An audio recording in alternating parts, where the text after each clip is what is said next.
नमस्कार, मैं वैष्णवी चौहान और आप देख रहे हैं सुदर्शन न्यूज। आपका स्वागत करती हूँ आपका राज्य आपकी खबर में।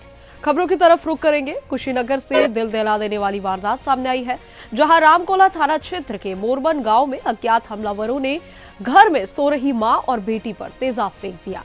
इस हमले में दोनों गंभीर रूप से झुलस गई, जिन्हें पहले जिला अस्पताल और फिर गोरखपुर मेडिकल कॉलेज रेफर किया गया। इलाज के दौरान युवती की मौत हो गई, जबकि मां का इलाज जारी है। घटना के बाद पुलिस अधीक्षक मौके पर पहुंचे और जांच शुरू की। वहीं पूरे इलाके में दहशत का माहौल बना हुआ है। पुलिस हमलावरों की तलाश में जुटी हुई है।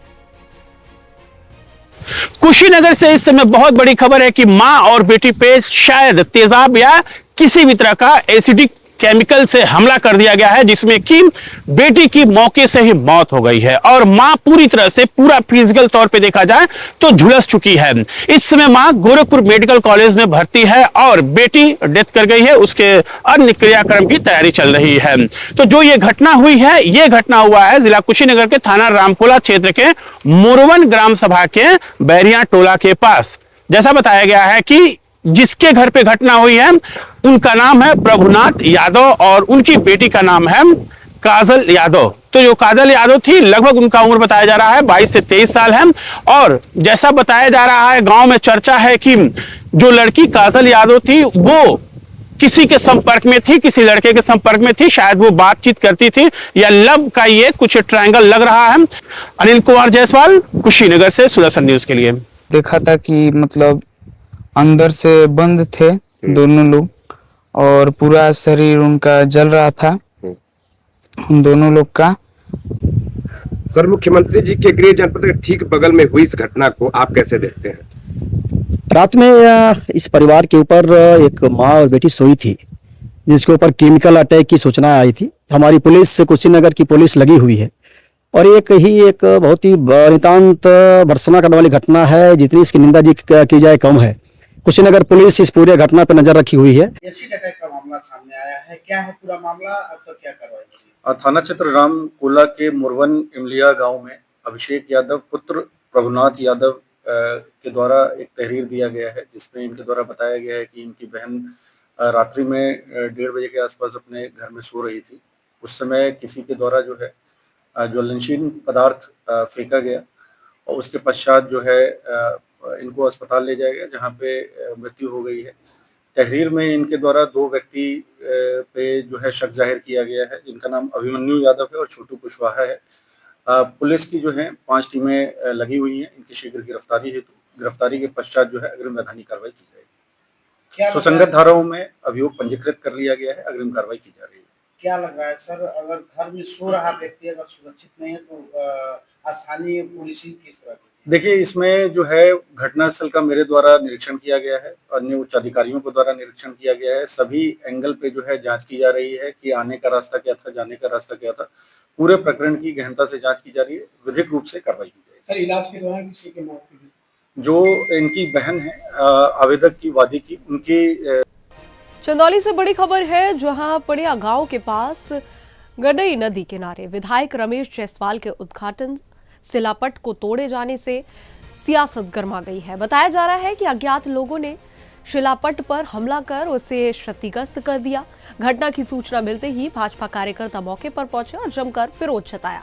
कार्यकर्ताओं ने दोषियों के खिलाफ सख्त कार्रवाई की मांग की है। वहीं इलाके में तनाव का माहौल बना हुआ है और पुलिस मौके पर स्थिति पर नजर बनाए हुए है। प्रशासन की कार्रवाई पर भी सभी की अब नजर टिकी हुई है।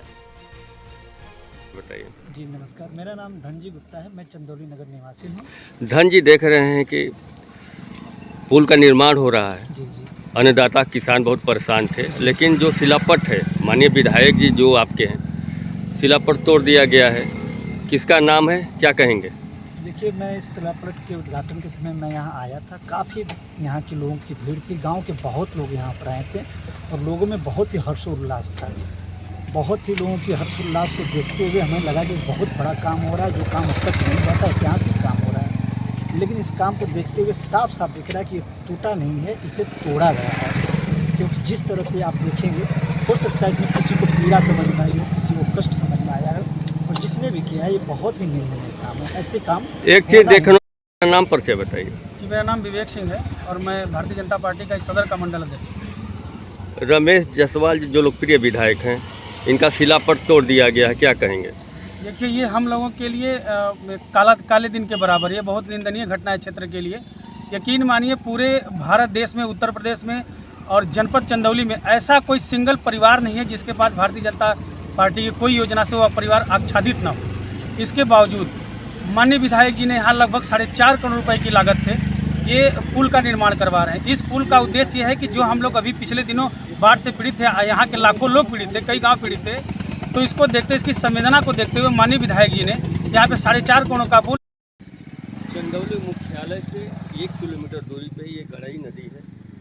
2 दिन पहले सुदर्शन न्यूज़ चैनल ने इस खबर को चलाया था कि 450 करोड़ रुपए की लागत से यहाँ पे पुल निर्माण हो रहा है और कुछ विरोधी लोग ये रमेश जायसवाल जी इसका उद्घाटन के थे, शिलापट को तोड़ दिया गया है। यहाँ पे भारतीय जनता पार्टी के जो बीजेपी के कार्यकर्ता हैं, ये लोग आए हैं और जोरदार विरोध कर रहे हैं कि जो ऐसा घृणित कार्य किया है उसको सजा मिले। अब देखना है कि पुलिस प्रशासन उस पर जांच करके कार्रवाई करती है या बीजेपी सरकार में मामले को ठंडे बट्टे में डाल देती है। योगी सरकार और मोदी सरकार जो डबल इंजन की सरकार है, विकास कर रही है। चंदौली में जहां कुछ भी नहीं था, लेकिन आज कलेक्टर से लेकर मेडिकल कॉलेज से लेकर सब कुछ यहाँ पे बन रहा है। ये युवा टीम है भारतीय जनता पार्टी के, सबके सुख दुख में खड़ी रहती है।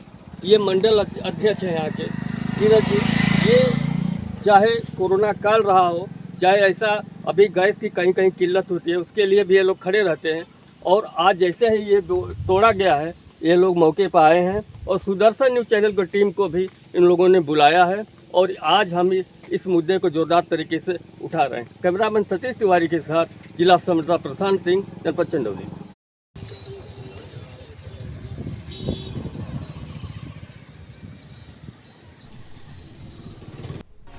फर्रुखाबाद से बड़ी खबर है, जहां फार्मर रजिस्ट्री आईटी बनाने में लापरवाही पर जिला प्रशासन ने सख्त कार्रवाई की है। जिलाधिकारी आशुतोष कुमार द्विवेदी ने 333 कर्मचारियों के खिलाफ कार्यवाही के आदेश दिए हैं, जबकि 54 लेखपालों का 1 दिन का वेतन रोकने का नोटिस जारी किया गया है। समीक्षा में पाया गया कि कई विभागों की प्रगति शून्य रही, जिसमें पंचायत सहायक, लेखपाल, ग्राम पंचायत सचिव और रोजगार सेवक शामिल है। डीएम ने स्पष्ट कहा कि सरकारी योजनाओं में लापरवाही किसी भी हालत में बर्दाश्त नहीं की जाएगी।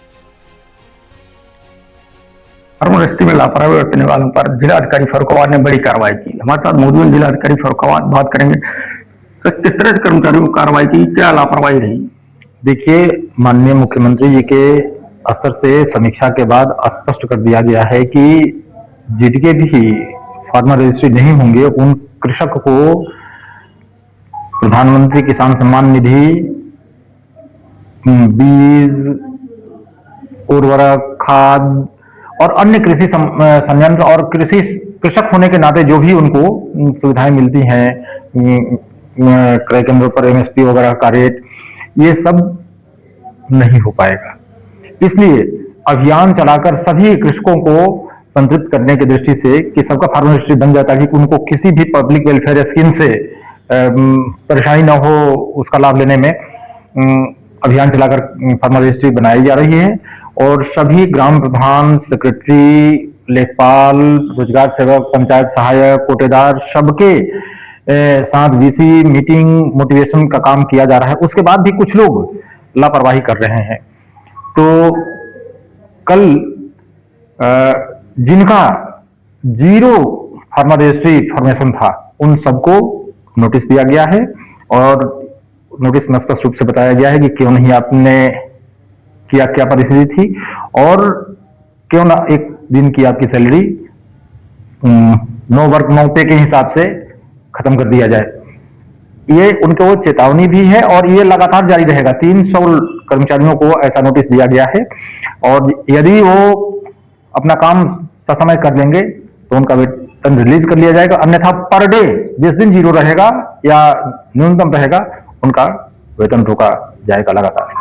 सर, कुछ लोकवाणी केंद्रों पर भी कार्रवाई की गई है। हाँ, 7 लोकवाणी केंद्रों पर भी जहां अक्रमण जाता है या लोगों को कर्मचारी जो या कृषक जा रहे हैं उनको सपोर्ट न करने की शिकायत मिली है तो उनको भी नोटिस दिया गया है और यदि उनमें सुधार नहीं। आजमगढ़ से दिल दहला देने वाली वारदात सामने आई है, जहां कप्तानगंज थाना क्षेत्र के भरौली गांव में 26 वर्षीय युवक रोशन कुमार की लाठी डंडों से पीटकर हत्या कर दी गई। जानकारी के अनुसार रोशन गुरुवार शाम घर से बाजार जाने के बाद कहकर निकला था, लेकिन देर रात वह घायल अवस्था में मिला। अस्पताल ले जाने पर इलाज के दौरान उसकी मौत हो गई। परिजनों का आरोप है कि कुछ लोगों ने उसे पेड़ से बांधकर बेरहमी से पीटा।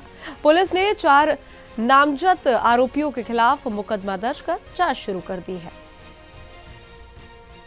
रवि कुमार मृतक के क्या लगते हैं? भाई लगते हैं। छोटे मृतक का क्या नाम है? रोशन कुमार। क्या मामला हुआ था? क्या सर ये गए थे मार्केट, मम्मी से बोल रहे कि लोग लगता खा के आते हैं उधर से। ये उधर से 8:30 बजे करीब हम लोग इधर से गए हैं तो लफड़ाबाजी हो गया था। मारपीट फेंके थे वहाँ। कौन लोग फेंके थे? ये तो सर नहीं पता है, लेकिन वहीं के एरिया के रहने वाले थे जो जिसका नाम जानते हैं।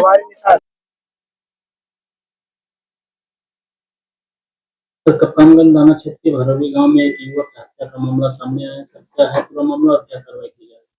देखिए, थाना कप्तानगंज के गांव भरौली में रात्रि में सूचना प्राप्त हुई थी कि एक 26 वर्षीय युवक है, उसको कुछ 4 लोगों ने लाठी डंडे से काफी गंभीर मारपीट दिया है। उसको अस्पताल ले जाया गया, जिसके दौरान इलाज उसकी मृत्यु हो गई है। इस पर तत्काल प्रभाव से मुकदमा दर्ज कर लिया गया है। चारों व्यक्ति की गिरफ्तारी के लिए टीम गठित कर दी गई है। जल्द से जल्द इसमें कठोरतम कार्रवाई की जाएगी। क्या मामला? अभी जांच प्रचलित है, कुछ स्पष्ट नहीं हो पाया है। जांच के दौरान जो भी तथ्य प्रकाश में आएंगे उनके आधार पर अवगत कराया जाएगा। क्या नाम है? रवि कुमार। मृतक के क्या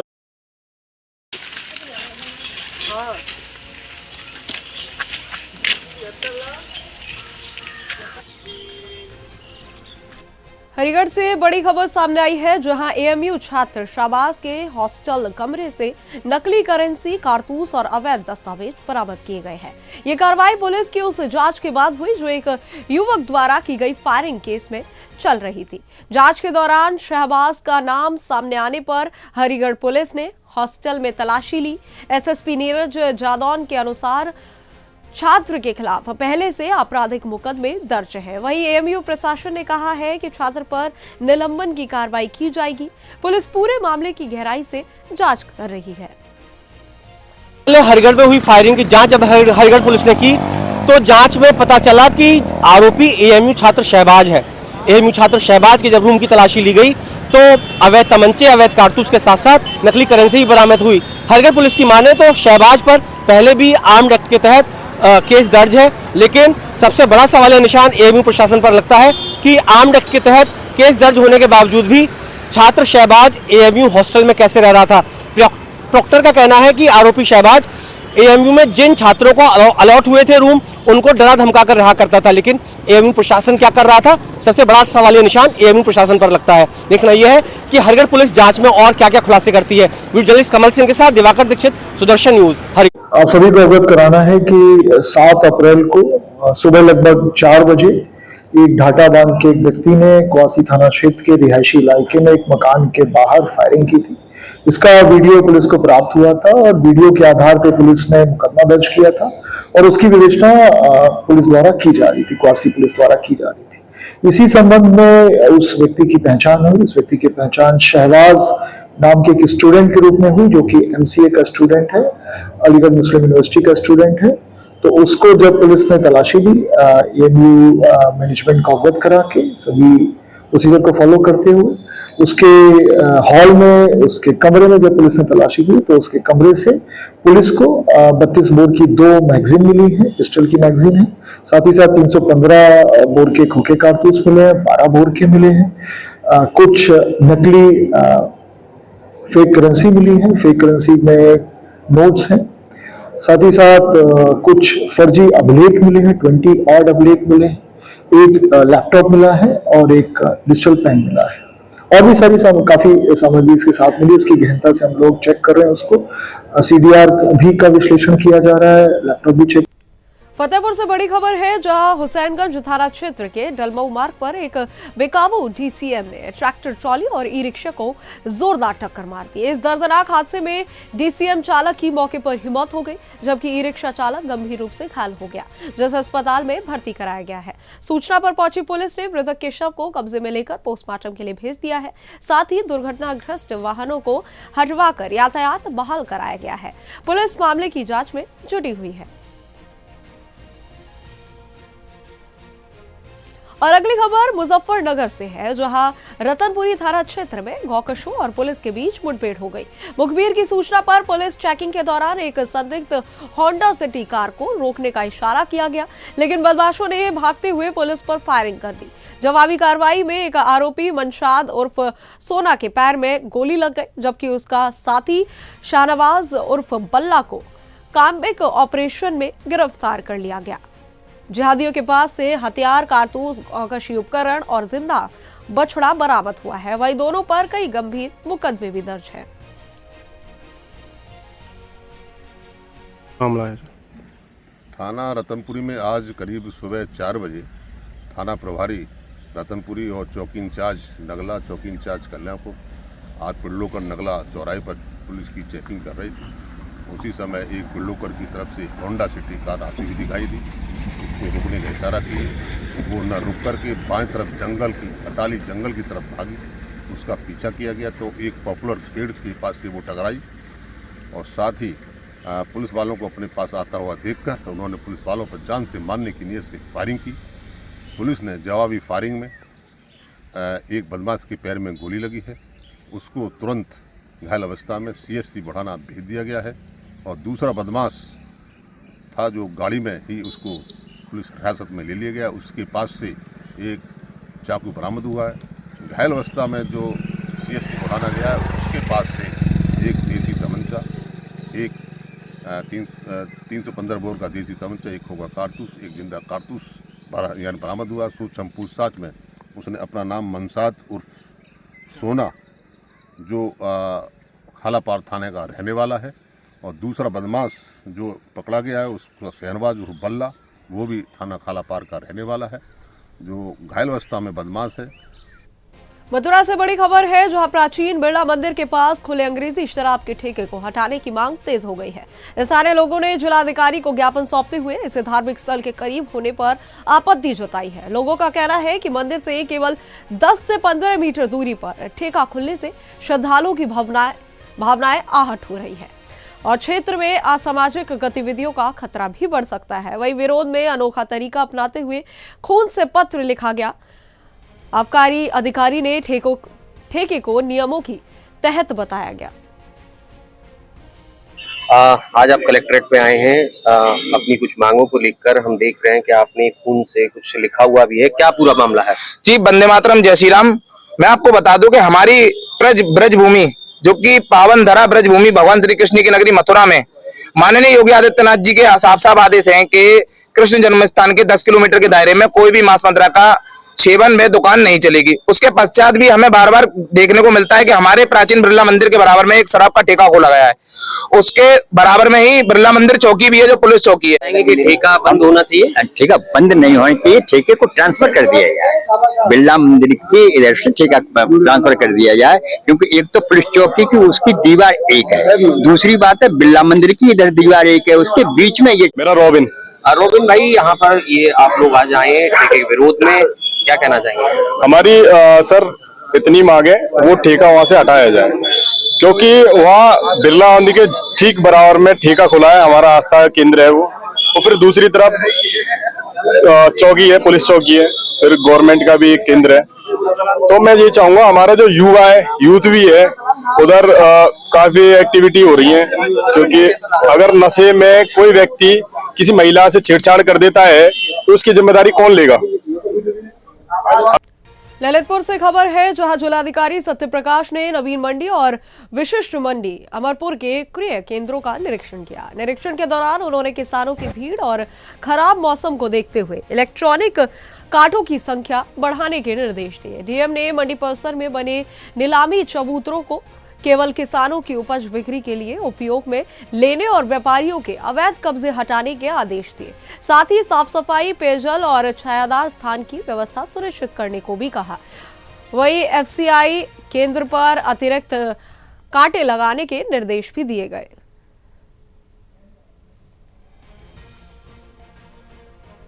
और अगली खबर संभल से है, जहां थाना हयातनगर क्षेत्र में एटीएस मुरादाबाद और स्थानीय पुलिस की संयुक्त छापेमारी में नकली नोटों के साथ एक मौलाना को गिरफ्तार किया गया है।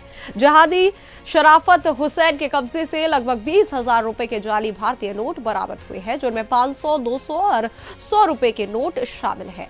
पुलिस ने मौके से इलेक्ट्रिक स्कूटी भी जब्त की है। जिहादी शरायत रीन क्षेत्र का रहने वाला है। इस मामले में मुकदमा दर्ज कर जांच शुरू कर दी गई है। वहीं पुलिस उसके नेटवर्क और अन्य संपर्कों की गहन पड़ताल कर रही है।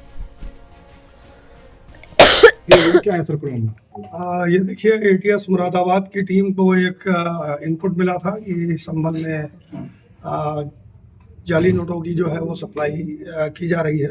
उसी के क्रम में एटीएस की टीम और थाना हयातनगर की टीम के द्वारा ऑपरेशंस करते हुए एक शराफत हुसैन नाम के व्यक्ति को अरेस्ट किया गया है, जो सराय तरीन का रहने वाला है, और इसके पास से लगभग 20,000 रुपए के फर्जी नोट बरामद हुए हैं, जिसकी डिनोमिनेशन 500 रुपए के 35 नोट, 200 रुपए के 6।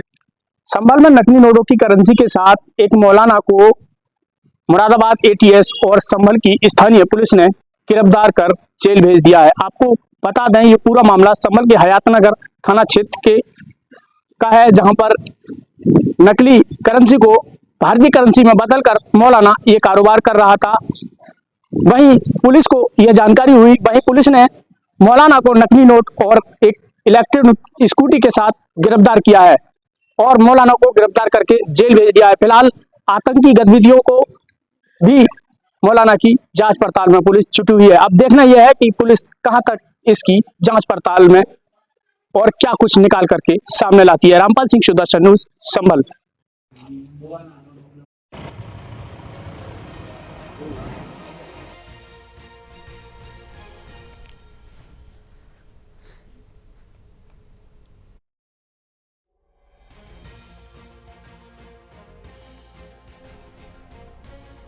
गाजियाबाद से बड़ी खबर है, जहां थाना निवाड़ी क्षेत्र के कस्बा पतला में एक युवक के घायल होने के बाद पुलिस की कार्यशैली पर सवाल खड़े हो गए हैं। नगर पंचायत कर्मचारी अमित 7 अप्रैल की रात रहस्यमय परिस्थितियों में घायल मिला, जिसे पुलिस ने एक्सीडेंट बताकर अस्पताल में भर्ती कराया। परिजनों का आरोप है कि घटना पुलिस चौकी से कुछ ही दूरी पर हुई, फिर भी सूचना देने में देरी की गई। मामला बढ़ने पर थाने में हंगामा हुआ। सीसीटीवी फुटेज सामने आने के बाद 4 पुलिसकर्मी निलंबित कर दिए गए हैं। दिनांक 7/4/2026 को पुलिस कमिश्नरेट गाजियाबाद के थाना निवाड़ी क्षेत्र के पतला चौकी क्षेत्र में रात्रि में जब पुलिस गश्त कर रही थी, तो एक व्यक्ति अमित, उम्र करीब 35 वर्ष, शराब के नशे में दिखाई दिया, जिसको हल्की फुल्की चोटें लगी थी, जिसको प्राथमिक उपचार हेतु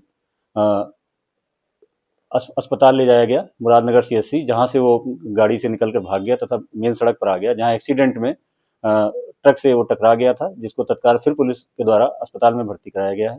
इस संबंध में लापरवाही बरतने वाले पुलिसकर्मियों को डीसीपी ग्रामीण सर के द्वारा निलंबित कर दिया गया है तथा परिजनों से तहरीर प्राप्त कर अभियोग पंजीकृत कर अन्य विधिक कार्रवाई की जा रही है।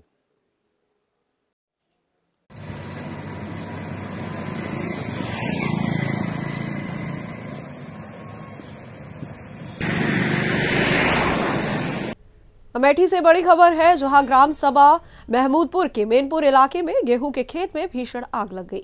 जानकारी के अनुसार बिजली के तार आपस में लिपटने से निकली चिंगारी सूखी घास पर गिर गई, जिससे आग ने विकराल रूप ले लिया। इस हादसे में करीब 8 से 10 विश्वा गेहूं जलकर राख हो गए। खेत में काम कर रही महिला सुमित्रा ने बताया कि तेज हवा से आग और भड़क गई। 1 बीघा खेत आई।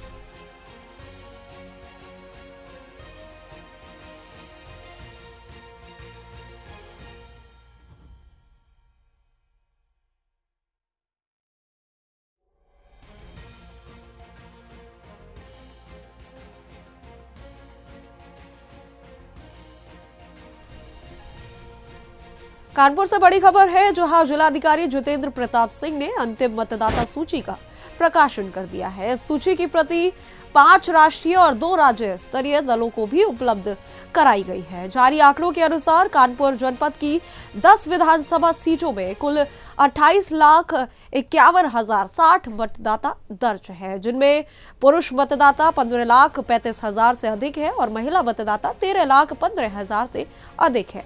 वहीं 110 थर्ड जेंडर मतदाता शामिल है। इसके अलावा 23,919 दिव्यांग मतदाता भी सूची में दर्ज किए गए हैं। प्रशासन ने पूरी प्रक्रिया को अंतिम रूप दे दिया है।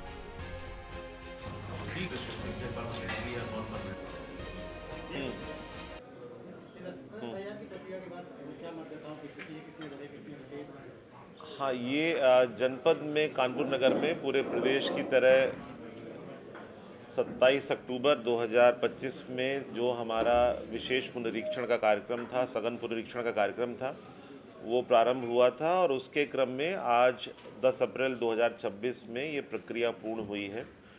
इसके क्रम में जो हमारा पहला चरण था वो ड्राफ्ट प्रकाशन था और एनुमरेशन फॉर्म जमा करने थे।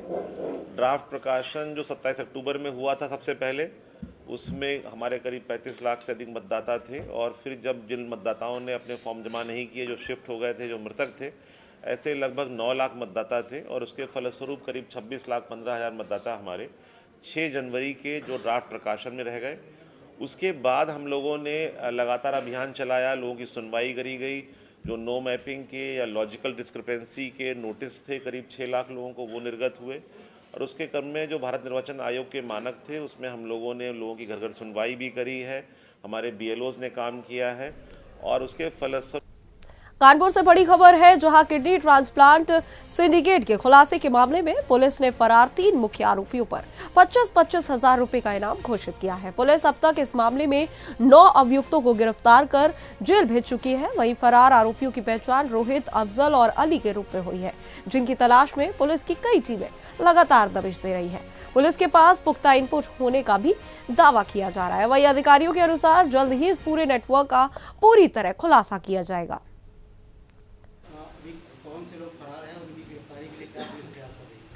देखिए, अभी तक कुल इसमें 9 अभियुक्तों की गिरफ्तारी हो चुकी है और इसमें जो 3 अभी जो इसके मुख्य अभियुक्त थे, रोहित, अफजाल और अली, इन तीनों के ऊपर 25,000 का इनाम रखा गया है और हमारी टीम लगातार काम कर रही है, दबिशें दे रही है और जल्दी ही इनकी गिरफ्तारी सुनिश्चित करेंगे। कुछ इनपुट्स हमारे पास हैं जिसके आधार पर हमारी टीम काम कर रही है और उन इनपुट्स के आधार पर इनकी गिरफ्तारी सुनिश्चित की जाएगी। कांड में अभी कौन से लोग फरार हैं और उनकी गिरफ्तारी के लिए क्या पुलिस प्रयास कर रही है? देखिए, अभी तक कुल इसमें 9 अभियुक्तों की गिरफ्तारी हो चुकी है और इसमें जो 3 अभी जो इसके मुख्य अभियुक्त थे, रोहित, अफजाल और अली, इन तीनों के ऊपर 25,000 का इनाम रखा गया है और हमारी टीम लगातार काम कर रही है, दबिशें दे रही है और जल्दी ही इनकी गिरफ्तारी सुनिश्चित करेंगे। कुछ इनपुट्स हमारे पास हैं जिसके आधार पर हमारी टीम काम कर रही है और उन इनपुट्स के आधार पर इनकी गिरफ्तारी सुनिश्चित। अमेठी से दर्दनाक सड़क हादसे की खबर सामने आई है, जहां कमरौली थाना क्षेत्र के साफरगंज मंडी के पास तेज रफ्तार बाइक ने पैदल जा रही एक महिला को जोरदार टक्कर मार दी। हादसे में राहगीरों की मदद से जगदीशपुर ट्रॉमा सेंटर भेजा गया।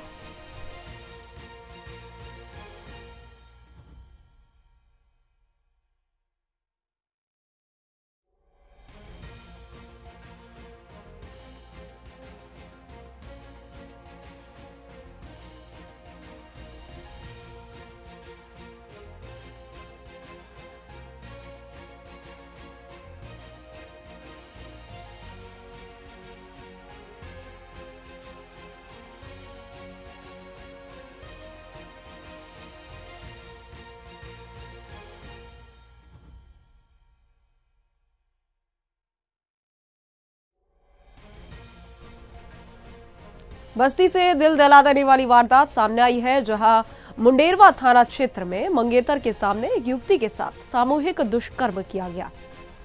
जानकारी के अनुसार युवती अपने मंगेतर के साथ मंदिर दर्शन के लिए जा रही थी, तभी बाइक सवार 5 युवकों ने दोनों को अगवा कर सुनसान बाग में ले जाकर वारदात को अंजाम दिया। आरोपियों ने मारपीट और जाति सूचक शब्दों का प्रयोग करते हुए वीडियो भी बनाया। पुलिस ने त्वरित कार्रवाई में 4 आरोपियों को गिरफ्तार कर लिया है, जबकि एक फरार है।